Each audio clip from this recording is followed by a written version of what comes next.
자, 이수연의 애프터 출발하겠습니다. 어제 역사적인 폭락장을 겪은 국내 증시는 오늘 일부 반등세를 시현하고 있습니다. 다만 거래소도 그렇고 코스닥도 아침 대비해서 상승분을 일부 반납했다라는 것이 특징이고요. 이 수급적인 변동성도 오늘 하루 동안 굉장히 많았습니다. 먼저 지수부터 체크해 보시죠.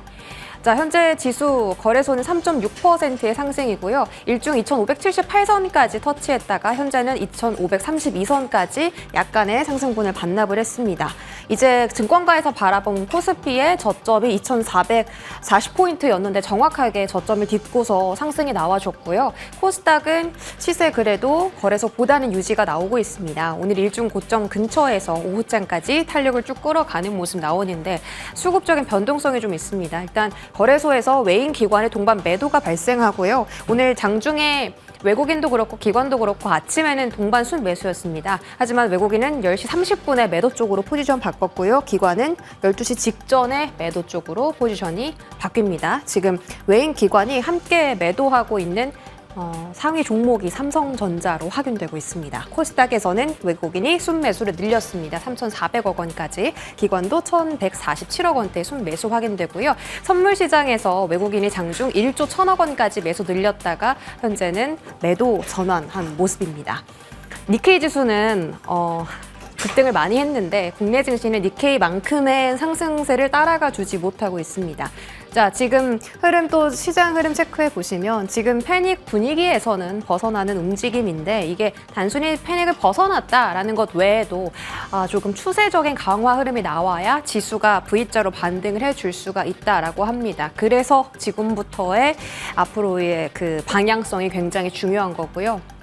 오늘 지수가 반등한 요인은 경기 침체 우려가 진정됐습니다. ISM 서비스업 PMI가 50포인트를 넘어섰고요. 또 굴수비 시카고 연은총재도 경기 침체 상황 아니다. 만약에 경기 악화가 오면 연준이 조치를 취할 거다라는 발언을 해주면서 그래도 분위기가 괜찮았습니다.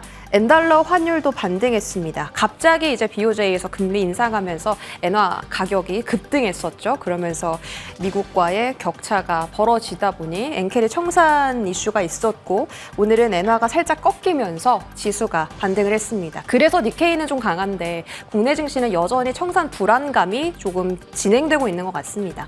거기다가 어제 좀 과도하게 빠졌다라는 시각이 많았죠. 낙폭 과대 때문에 오늘은 반발 매수 심리가 들어오면서 지수가 반등했습니다. 그리고 꼭 역사적으로 폭락한 장에는 이틀 뒤 정도에 최대 5%까지의 반등이 늘 이루어졌다라는 것도 특징이고요. 하지만 앞으로 부담스럽게 작용할 수 있는 요인도 있습니다. 지금 같은 반등장에는 단기 물량이 많기 때문에 이 한 번 불안해진 투심이 회복되기까지는 계속 급락을 반복하며 변동성을 겪을 거다. 그래서 실적 좋은 종목들을 추리는 게 상당히 중요하고 기회가 오면 단기적으로 수익을 챙겨야 하는 대응 전략이 필요하다라는 증권가 의견이 있습니다. 대표적으로 오늘 실적 나온 주성 엔지니어링이나 카카오페이 오후장에 실적 나오자마자 분봉상 슈팅했죠.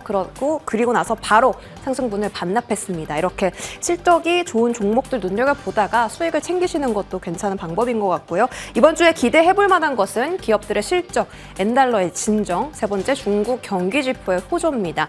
일정은 마지막에 체크해드릴게요. 다음 화면 보겠습니다. 윤곽이 드러나는 증시 폭락 이후 이제 왜 이렇게 증시가 떨어졌느냐에 대해서 의견이 분분했는데 오늘쯤 오니까 여러 가지 이야기들이 조금씩 윤곽을 드러냈죠.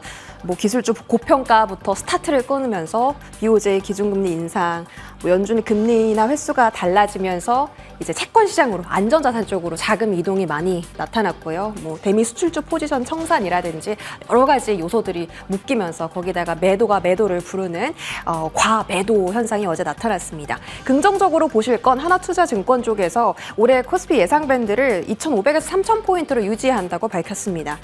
조금 갭이 크긴 한데 어쨌든 12개월 예상 PER이 지금 최고 9.9배인데 어제 종가 기준으로 8.1배까지 떨어졌으니 앞으로 조금 더 갈 여력이 남아 있다라는 것이 특징이고 부정적인 것, 장기적인 관점에서 금리가 하락하면 비중을 점점 줄여 나가야 한다라는 KB증권의 의견이 있었습니다.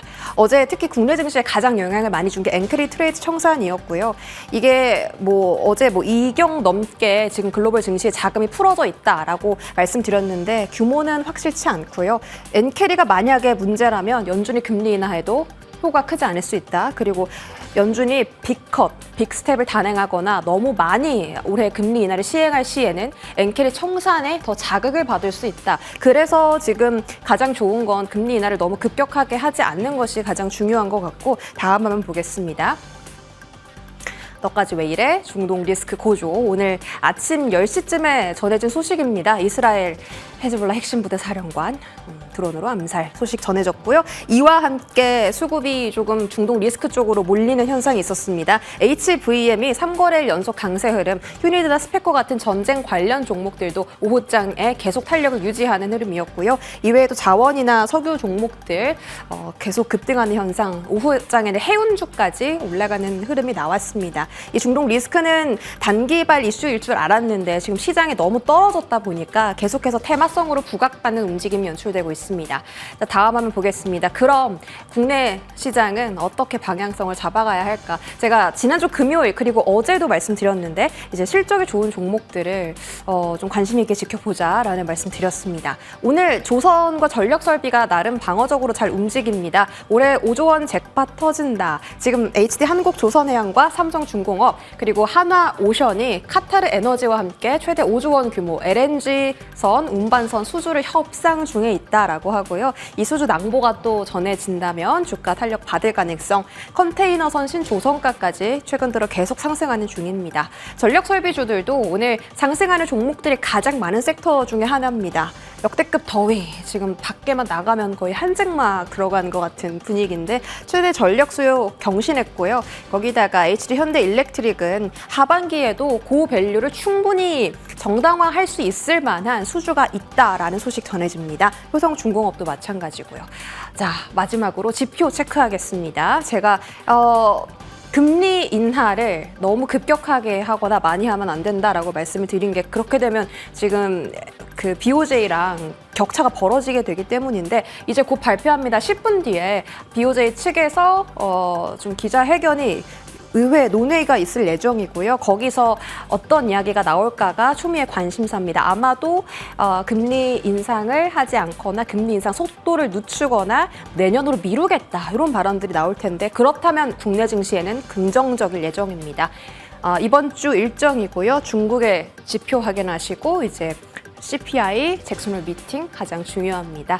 여기까지 지표 체크해드렸고요. 마지막 시세 보면서 마무리하시죠.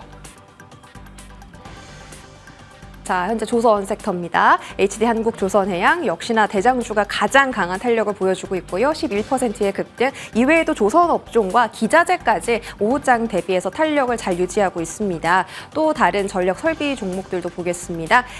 전력 설비 안에서 상승하는 종목이 오늘 가장 많다라고 말씀을 드렸는데요. 가온전선, 일진전기, 재룡전기 같은 중소형 종목들이 크게 올라가고 있습니다. 전력 설비는 경기에 영향을 크게 받지 않는다라는 말과 함께 계속 지켜볼 만한 섹터로 주목받고 있으니까요. 시세도 계속 팔로우 해보시기 바랍니다. 브리핑 여기까지 전해드릴게요.